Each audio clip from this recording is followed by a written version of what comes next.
2, and 1.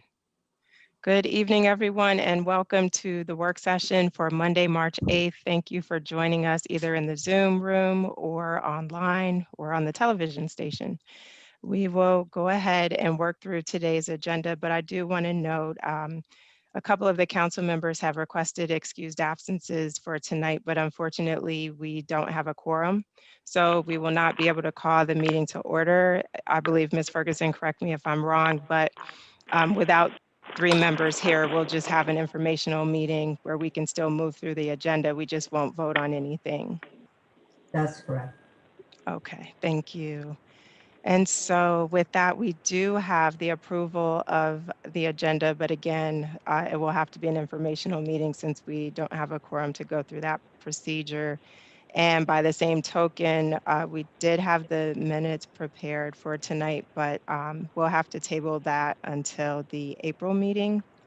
We didn't have any items listed under old business, but wanted to step through a couple of things, beginning with the appointment of supervisors for the elections.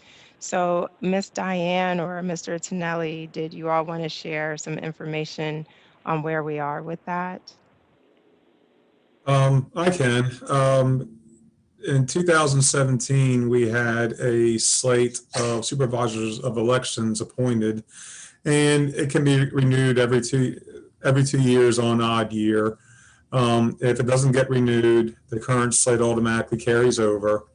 And we did have the charter says a minimum of 3, but the last full election we had, I believe, 8 members, so we can do them in shifts. We contacted those, and 6 of the 8 members have agreed or are available to serve again for the upcoming election. Again, I guess this is an information only piece, but we do have 6 residents interested in being supervisors of elections for the October 4th election. Thank you, Mr. Tonelli, for that update. And then just want to make sure with Ms. Ferguson, our attorney, being on. So as Mr. Tonelli was saying, this group was approved, I think you said in 2017, and it gets renewed every 2 years, which would have been 2019. And the current group stayed on, is my recollection. I believe that was our first time using the electronic machines as well in that election. So they have already been trained on how to operate that equipment. And from what I've heard, it went pretty seamlessly. So I think it's great to have that continuity there, that they'll be able to just get a refresher on the electronic systems to be able to move through the election for all the candidates this coming year. And Ms. Ferguson, I wanted to ask, kind of rambled there, but in terms of our charter and what it states, because it just carries over if we don't vote to approve a new board of supervisors, do we still need a vote on this group? Or is it just understood? Because I know, for instance, one of our residents passed away who served, I think it was back, some years ago. So does the council have anything physically that we need to do with these individuals that are listed here? Since a vote hasn't taken place so far to replace them, they continue to serve in that position until they are replaced. You should go ahead and do that and follow your schedule that's in the charter, but failing to do that doesn't mean that you can't have an election. It's more important to have the election. So the supervisors continue in their jobs, in their appointments until they're replaced. Perfect. If they're willing to, and obviously right. Set them on. Yes, we can't force them. No. Great, thank you so much for that. Councilmember Mendoza, or for the rest of the team, are there any other questions about this? No. Okay, great.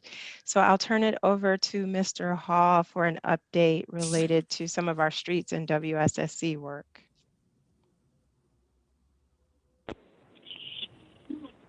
Good afternoon, Mayor and Council and staff. Yeah, I'm gladly to notify the Mayor and Council and residents and staff that WSSC has finally finished their underground water main project, and now they're on phase 1 of the milling overland. And on the milling and overland will start on Barnum Street, which has already been completed on Barnum Street in the 5100 block to the 5400 block, and also completed on Volta Avenue. The next phase should be on 56th Avenue in the 4200 block of 56th Avenue. And on Wednesday, I think Wednesday or Thursday, they will be completing Tilden Road. And next week, we will have some more updates, and we will notify the residents with the no parking signs and also the door hangers. During this phase of work and scope of work, no water interruption for any water supply should be interrupted at any time. My last minute slide. And But anyway, yeah, they're. I'm sorry, Mr. Small, could you please mute? I'm sorry, we can hear I you. apologize. Sorry. That's okay. It's okay. Okay, go ahead, Mr. Hall. Sorry about that. okay, and as I was saying, it should not interrupt with any water supply coming to anyone's home. And if you do have a problem on your door hangers, that should be issued out to you, or you may have already received it, is a contact number for a WSSC representative that will follow up with any concerns or any issue during this phase of work. And that should be the end of that project right at the moment. As I say, they will notify you when they in your area or on your street 48 hours prior to doing any work or anything like that.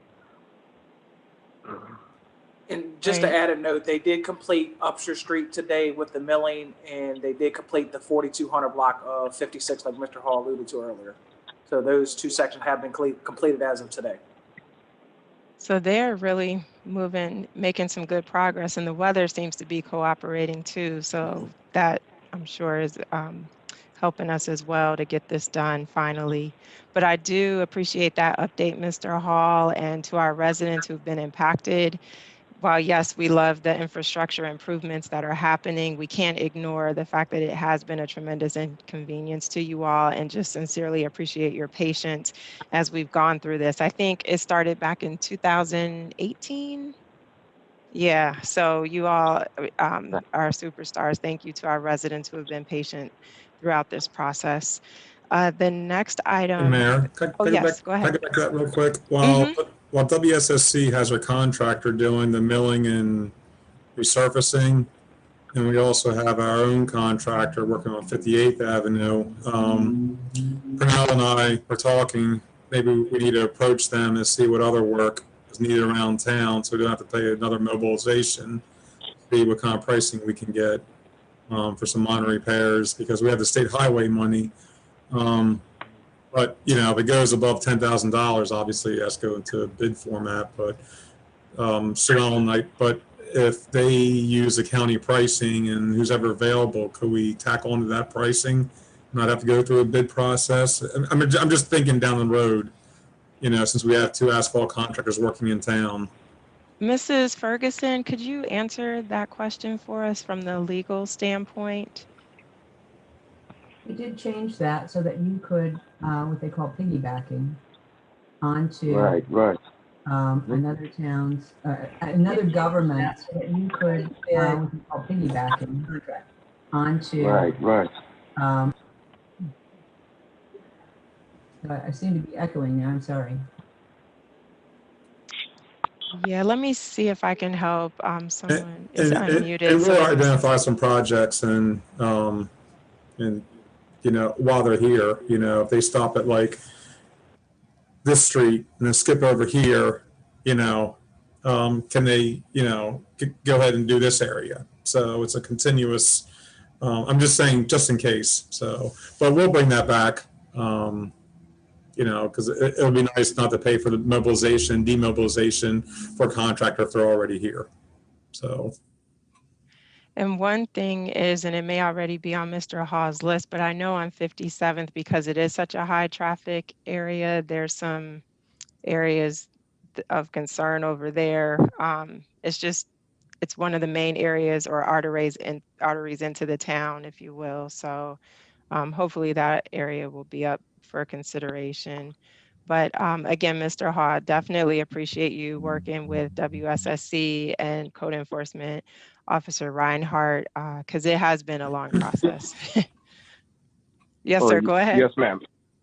Absolutely. 57th Avenue is going to be a little bigger project that will have to be fitted out, and I think we was going to try to put that in the upcoming next grant that we get from the CBCDG. I'm sorry. It's a lot of alphabet soup, right? But yeah, good point. Thank you for mentioning that. Any other comments or questions related to that item?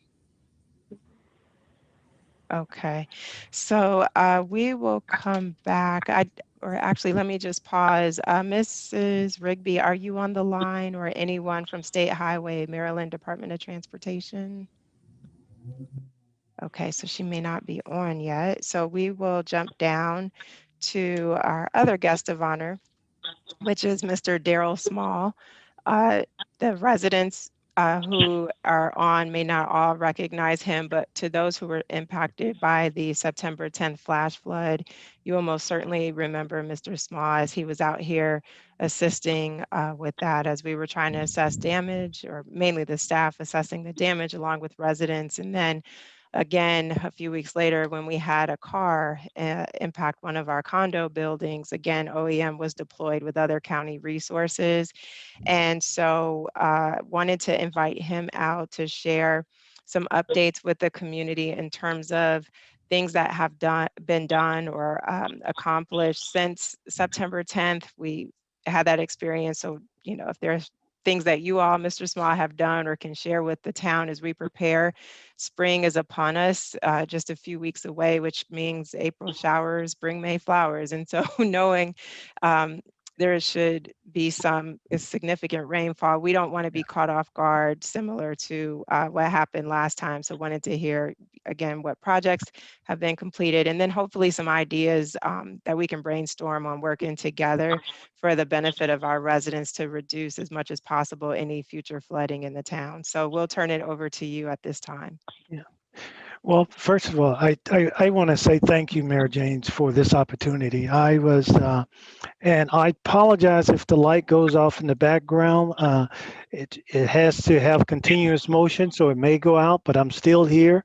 For the past several months, I've been working out at a vaccination site. The county has been able to stand up 4, now 5 sites, and my primary role has been to go to those facilities and make sure that our emergency plan is in place. And so this is really my first time back in the building. But once again, I want to thank you for the opportunity, and at the same time, I want to be respectful of the time that you've given me. I'm hopeful that I can share my screen. I would like to provide you with an update based off of, as of today, the latest status regarding the homes that were impacted by the September the 10th flood. But also, I like to also take advantage of the opportunity to talk about some future projects and the possibility of partnering with Bladensburg for grant opportunities to do this. So with that being said, I hope to have permission or able to share my screen. Yeah, so you should be able to share your screen now. Our videographer just gave you, I think, the ability to do so. Great. Do you see at the bottom, sort of center of the screen, it says share screen in Yes. green? Okay, and you can take it from there. Okay, one moment. Did I just lose you? I don't think I'm there. We're here. We see, it's your inbox though. Okay, now we see PowerPoint. Awesome. Okay, thank you very much. Yeah, okay. So if you don't mind, real quickly, and this is just an eye chart here, it's too small for you to read, but I want to just highlight, we were tracking 45 properties, if you will, that requested, I will say it like this, that requested some type of follow-up assistance after the flood. Out of those 45, as of today, the number has slightly changed. We show 18 open, but that number is now reduced to 15, if I'm not mistaken, and we had 27 that were complete. I highlighted the two at the top, Bladensburg, and I'll come back to that in a moment, as well as the three at the bottom that were completed. What type of work was being performed was basically what they could refer to as muck out, drywalling, and there were some property that required some extensive repairs that we're still in the process of addressing. Going to the next slide real quick to give you a little bit better view. Once again, I wanted to highlight out of the 5 properties that requested some type of follow-up assistance. The five that are shown, 2 are currently still pending open, and that's requiring some type of follow-up, be it the muck out or a rebuild. Particularly the one on Newton says unassigned but closed, but actually I received a little bit update as of today, and let me just quickly see if I could go to that. And I apologize if it's a little bit too small to read, but I just wanted to at least provide you with a tracking mechanism that we've been using to engage Maryland VOAD, if you will. That's the Maryland Volunteer Organization Active in Disaster. They have been the lead on working with volunteers to help with these repairs. I serve on what's called the Unmet Needs Committee with the VOAD. And recently, less than about 3 or 4 weeks ago, we were awarded a $10,000 grant to help address some of these repairs. Keep in mind that all of the repairs are done by volunteers, not untrained volunteers, but licensed volunteers to do the work. And so with that being said, as you can see at the very top, there is one of the Bladensburg properties that are still open for repairs, particularly the external doors, laundry, room sink, and cabinets. From my understanding, as of today, the heat and the water heater has been restored by one of the volunteer organizations. The other, which at one point there was 2 items, it was still open, but now we're down to 1. And so this is an ongoing effort. Unfortunately, due to the COVID-19, repairs have slowed down tremendously because of people going into homes, and that's understandable in terms of with volunteers. We've had a slow in the progress for its repairs do slow solely because of that. So that's what I currently have Mary Jane's for as an update on the repairs. Keeping in mind that, and I want to be respectful in how I say this, we want to learn from what happened with this flood, but not only learn from it, but we want to see if, and it's going to lead into a follow-on piece to this presentation. We would love to engage the city of Bladensburg to become one of our pilot studies or case study for a future grant. Grant, as we refer to it, as a BRIC grant, which is building infrastructure and community resilience. That's what BRIC is for. And FEMA has introduced this as a way to help strengthen both infrastructure and community resilience within communities that have been impacted or have been influenced by a major disaster and have received some type of a declaration. Whether you receive that declaration or not, you still, if you've been impacted by a disaster, you can qualify for these particular grants. And I'd like to share briefly about what that is about as we talk about going into the next season that is getting ready to go into the the winter season, the windy season, but also piggybacking off of what we learned from this impact. So with that being said, and I would like to move to the next slide, subject to any questions regarding what I've already covered for as the status. Mr. Small, thank you for recapping where we started in terms of the homes that were impacted, the count, and then where we are currently. With the home that is still listed in here, I just want to make sure I'm clear because I've been in touch with some of the affected individuals. Is this for one of the single family homes? Yes, ma'am. Yes, ma'am. Okay. Yes. Okay, I think I know which one then. Okay, I just wanted to make sure because some were condominiums and those, the work should be near completion as of over this past weekend. So yeah, I just wanted to make sure I was on the same page with you. Yes, ma'am. Councilmember Mendoza or staff, any questions for Mr. Small so far? Because I know Officer Reinhardt was definitely involved. Mr. Tonelli was involved getting out there. Mr. Hall, so feel free to jump in. Okay. All right, Mr. Small, back over to you, sir. Okay, and thank you once again. Real quick, I would go through these slides pretty quickly, once again, to stay within the time that's been given. What you see there is the Prince George County Community Lifelines, and lifelines are common. This is, if you will, the federal agency way of rolling out capabilities and how we address these capabilities that are needed during a time of disaster.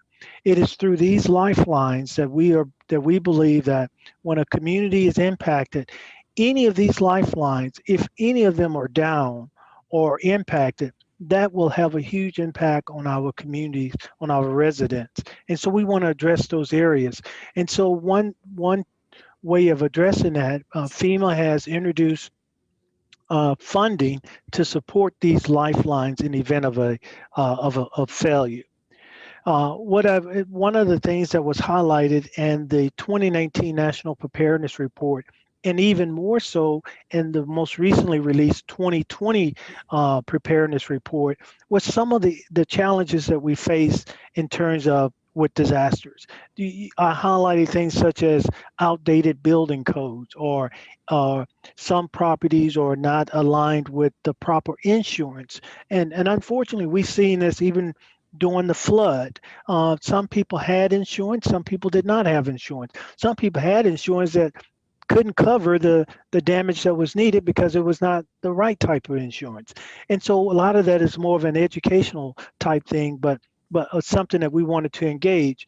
We talk about these newly developed community lifeline. It's a construct to say, if we can engage our local communities to address each of these lifelines for its gaps and needs, we probably would be in a better position to help address in times of disaster. There are 4 areas that the county has focused on when it comes to mitigation that we would like to champion for, in partnering with Bladensburg to talk about building out these capabilities: community resilience, long-term vulnerability reduction, risk disaster, and of course the THARA. The THARA is basically what this office used to help identify threats within our communities. These are, and I don't mean that this is an eye chart. I don't mean to try to get you to strain your eyes to read it, but it's my intent to, hopefully be given an opportunity to come back and go in details with this. But community resilience is key. How do we strengthen both our residents as well as our organizations, our local businesses within our community, to be in a position of preparedness in the event of a disaster? Long-term recovery, that's another huge area that we want to look at, talk about funding as well as disasters. One of the things in which we highlighted in our THARA, which is, and I apologize, the THARA is our threat, hazard, and risk assessment. We have done that by way of the state, identified areas that we consider to be hugely impacted by a disaster. Bladensburg comes up in the high area, particularly in certain vulnerabilities or in certain weather conditions. One of the things in which I wanted to, if I can quickly go to, we've already identified what we considered our top threats within the county, be it flooding, severe storms. As Mayor James already mentioned, we're getting ready to go into the potential storm season again. But in knowing this, what have we done, or what can we do with Bladensburg to address or to head off some of these potential threats? One of the things in which I like to propose and would love the opportunity to work with the city on is this is a new program that FEMA has rolled out, and it's called Organizations Preparing for Emergency Needs. I would like to try to take advantage of this to use as a case study or pilot project with Bladensburg to talk about. These are 10. We would build this out as a workshop, if you will, or a series of to work through. But it is truly an opportunity to seek funding by way of a BRIC grant. If we can show that we're taking a whole community approach, and that is bringing our, not developing this at the county level, but getting down to the community level, working with our local authorities and their representatives and local businesses to talk about how do we do this.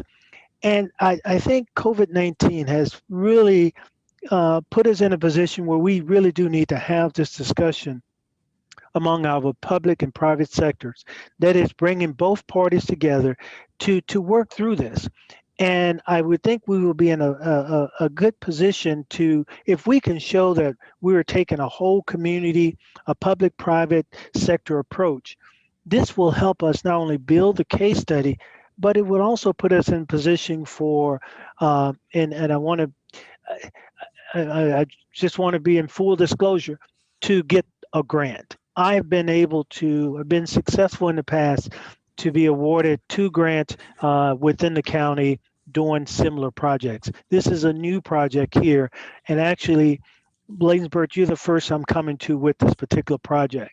The project, once again, it will be community led, and no pressure intended. But Mayor James, your office being one of the primary stakeholder to help facilitate the effort or to lead the effort. All funds or the grant will be totally committed, directed to the city to address the issues. And what are the issues? Those issues will not come up until those issues will be fleshed out as we continue to meet over the series of working groups, if you will. Real quick, this information is totally available online in terms of all of the materials. However, what is not available online, and you could go to, that you can't get, and that is the face-to-face. I say the face-to-face, but the engagement of us working together, be it virtual for right now, but it is that interchange between the public and private sector coming together. Anyone can go online and glean the material, but what only this community can do is bring the key stakeholders to the table. And that is what is needed when we talk about going forward to show that whole of community approach and to show buy-in. Lastly, and once again, I want to just quickly talk about what would this look like. We would go through a series of what I call workshops together. And I say we, in terms of OEM, will be behind the scenes trying to at least facilitating the workshops, with the end state being we would like to come up with what's called an integrated preparedness plan. That integrated preparedness plan, an IPP, is huge in the sense of being able to show we have a multi-year approach to our plan. Not everything is going to happen overnight, but it also sets us up for long-term funding. We will start off with the project as a proof of concept, but with the end state being, we will end up with an IPP at the local level. And an IPP is basically, it's showing there's a public-private sector plan in place. And I believe this will put, I'll say it like this, because this is the first time it will be done within the county, and I don't think I haven't seen it so far in the state. We will be the first to come up with an IPP and that I would think it will put us in a better position for as being awarded a BRIC grant. Once again, I'm not solely saying that the BRIC grant would be the sole source of income, but I do know from by building this out, we stand to receive, Bladensburg stand to receive additional funding from outside resources as well, particularly the private sector. These are just some broad objectives in terms of what we will be engaged in, looking at the threat at the very local level, in terms of how it impacts our Bladensburg community, and talk about capabilities. What capabilities do we need to put in place going forward? Looking back at what happened with the flooding in September, and looking ahead. And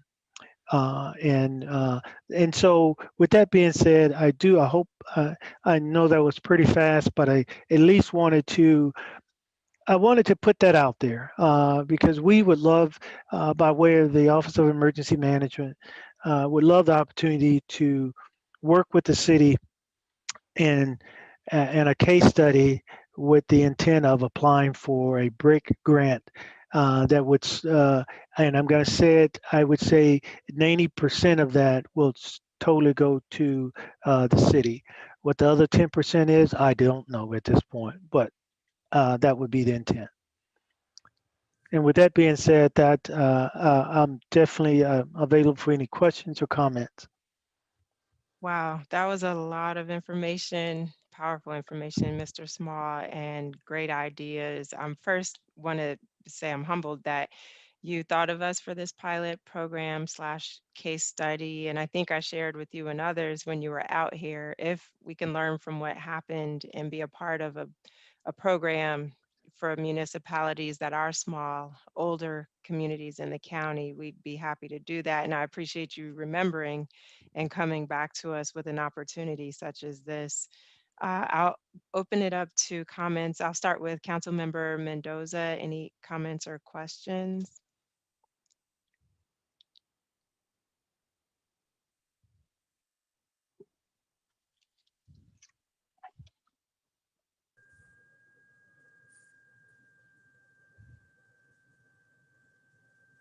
Oh, I'm sorry, I was mute. No, I'm okay. I have no questions.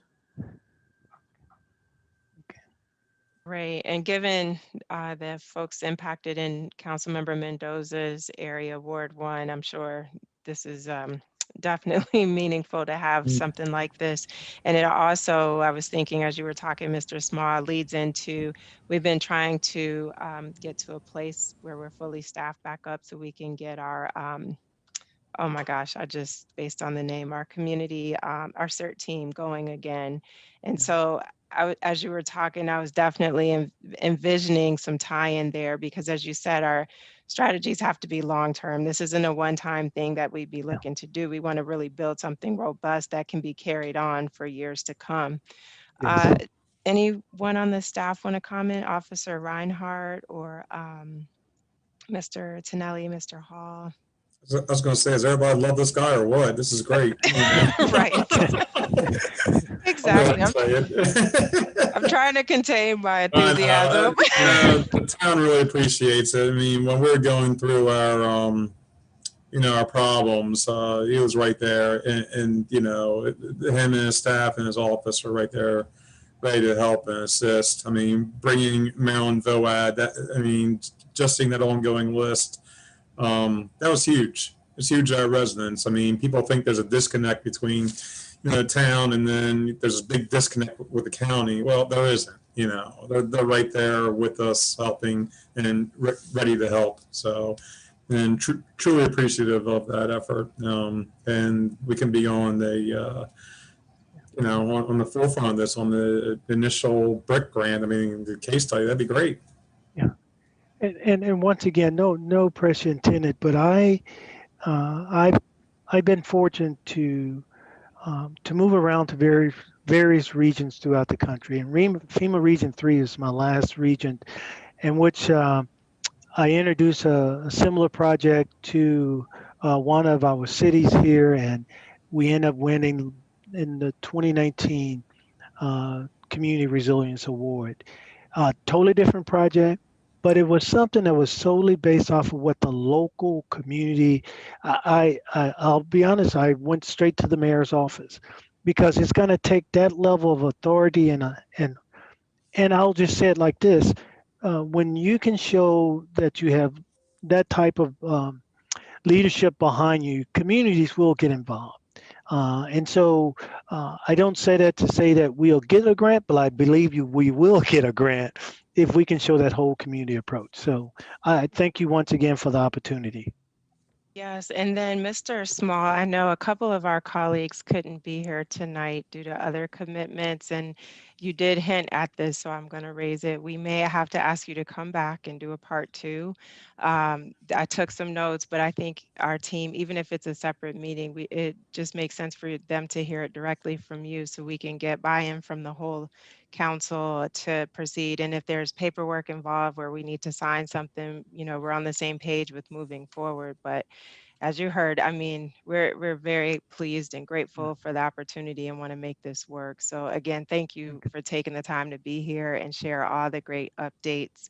And then I believe it may have been after the car accident with one of our condo buildings where we chatted and just mentioned the desire to really do some more community education around emergency preparedness. And so I don't know if it may make sense to build that into this plan or maybe just do something with weather changes, seasonal changes coming up, but just wanted to put that on the table, even if it's just a virtual meeting like this with residents where you're sharing tips because spring is coming and these are the typical natural disasters or storms that we face. This is how to be prepared.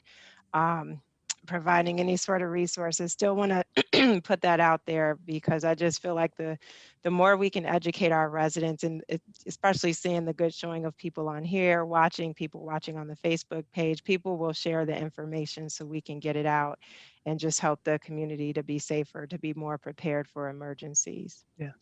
Well, Mayor James, in my final comment, I would say thank you once again for this opportunity. I would say that I think you are spot on with OEM has not announced it yet, but we will be starting a webinar series that's geared to the community at large for its preparedness. So I think that is an opportunity to do that educational outreach, and so I look forward to as that rolls out more, providing more information. Yes, thank you glad it's again. in the works. Thank you so much, Mr. Small. Have a great evening, and we'll be back in touch soon. Thank you, ma'am, and thank you, Councilman, and your group. Excuse me. Yes. I'm sorry, Ms. Mason, during the work session, there's no public comment. I'm sorry. I'm so sorry. I'm so sorry. That's okay. That's okay. It's okay. No worries. All right. Thank you, Mr. Small. Thank you. So at this time, we will move to the next item, which is the Mml Summer Conference. And I do understand that this year, the quantity of attendees in person is limited because of the pandemic. I think is the number 400. I'm trying to remember. Yeah. So once the first 400 people are registered, they will shut off in-person registrations, but you will have the opportunity to attend virtually. And I know that I saw messages from 2 council members earlier today, Councilmember Blunt and Lundy with interest. I think Blunt may have wanted to be in person, Lundy virtual. But again, we'll have to bring this back for a vote from the council since it does involve finances, but just wanted to put that out there. Were there any staff members who wanted to attend on the virtual? I feel like you all are Academy of Excellence graduates at this point, but I could be wrong. If there's new content, if there's new classes, it looks like half of the program, it's geared for new public officials that turn over every couple of years. So if there's new content, yes, I mean, it's, but just talking about this, coming back to it, the registration period closes for the first round on March 26th. So we need to, I don't know if this is a public vote that has to happen on who's going. Is that financial business or not, or conference registration? I don't know, but we just have to register within the next couple of weeks. And normally we would, if we were in person, go around the table, show of That's hands, what I who's mean. Yeah. going. And so, and at least so our residents could observe and see who's planning to attend and whatnot. So Mrs. Ferguson, in this situation, because the conference registration fee is part of professional development, it is budgeted, but would we need to come back for a formal vote? As I mentioned, there's two team members who've already expressed interest. We just usually have a practice of making it public at the work session and confirming who's going to stay back on the home office front and keep things operating. But I don't believe we've actually taken a formal vote. It's just more of a consensus on who's doing what. No, you already have it budgeted. It's for that purpose. So you wouldn't need another vote. Okay, great. Thank you. So again, just to have the public aware, we've got to so far. And then I would probably opt to do virtual as well. All right, next up, we have Mr. Tonelli with the mayor and council budget priorities. Did you want to table that for the next meeting? I think it's, I mean, of course, you and Councilmember Mendoza can weigh in, but a couple things. It'd be better with a full discussion, but we're already into the March meeting. It'd be, the idea was to, to really discuss it here because I got to bring back a draft next meeting and I really need the mayor and council input. I mean, I know what 90% of our budget is, it's staffing. We got to keep the lights on, got to pay for the, insurances. But, if there's any, priorities, I really want to hear from the mayor and council. So this isn't like a staff generated budget and, want, mayor and council buy-in, obviously. Because, and that's the community input part as well, too. And, so I guess we will have to table it. I mean, I can bring a draft and we have budget work sessions. I think it is on the next item. We have a few budget calendar options, which I don't think we can adopt tonight anyway, but either way, the process starts next mayor and council meeting in April, the second Monday in April, with a draft to start, just to get something on paper so we can move into the budget work sessions. And then from there, I can hear it, after the count during next month's work session as well. So, and I can make changes. Yep, that makes sense. And then in terms of scheduling things, do you want to just gather availability, availability via email so we can, if you send us what options, you think could work schedule wise, we just get back to you so we can firm that up and then post it so our residents can be aware since we break them up. For the budget calendar? Yeah, for the actual calendar. And so, and I think that's okay to do. I mean, that's just scheduling. I mean, that's not we're not doing any business. I mean, if we share dates internally to see what works for budget work sessions. Oh, certainly. Definitely. Okay. That's just generally something you send around. Okay. So. Perfect. Okay. So hopefully we can get that going in the next few weeks. I just feel bad when it gets rushed at the end and you have to stack so many meetings close together. So the sooner we can get ahead of it, the better. I do know one thing I want to raise to my colleagues, but I'll save it for when we get into the full discussion with the team. And then the last item under new business is, as you all know, Bladensburg is a sustainable community under Sustainable Maryland's program that's run through the University of Maryland. And this is their 10-year anniversary. And so I'm on the executive committee, and one of the ideas that we had was to encourage greater sustainability in more communities across the state, as well as to highlight the activities that are sustainable and greening initiatives of the municipalities that we tie in the 10-year anniversary with Earth Day. So that is in the works. Probably later this week, there will be some takeaways in terms of actions that we can do as a community leading up to Earth Day. So I was going to share that because I know Councilmember Lundy had indicated wanting to move that green team forward and think this could be a great opportunity for us to do something. And also because we're coming out of winter, going into spring, and going around the community, you just see where there are certain pockets where trash has accumulated over the winter months. Wind blows things up in woods and you don't notice it until, you know, after we're coming out of the winter. Snow's gone now. It's highly visible to us. So definitely want us to be giving some thought to how we can have a couple of cleanup efforts throughout the month of April in conjunction with Earth Day. So just more of a heads up at this point. Any questions or comments there from the staff or council? Okay. And then I believe there may have been some confusion. So Ms. Rigby may be planning to get on the 7 p.m. meeting.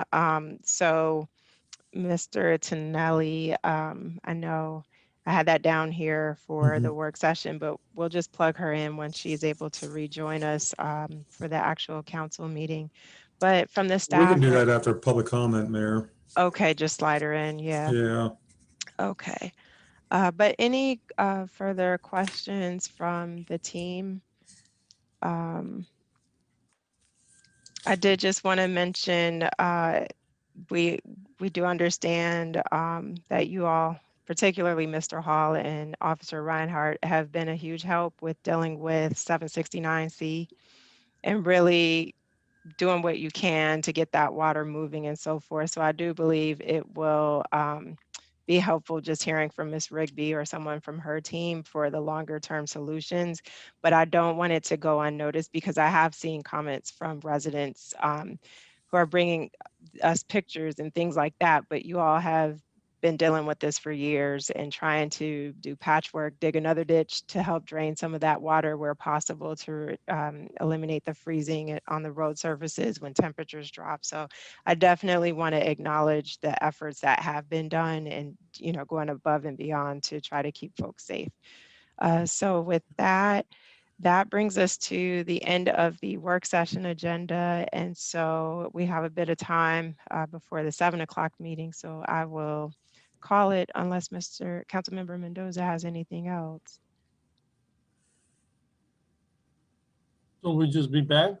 Yeah, so we'll be back at 7. Okay. Yeah. All right. Thanks everybody Thanks, for man. joining. We'll see you back at 7.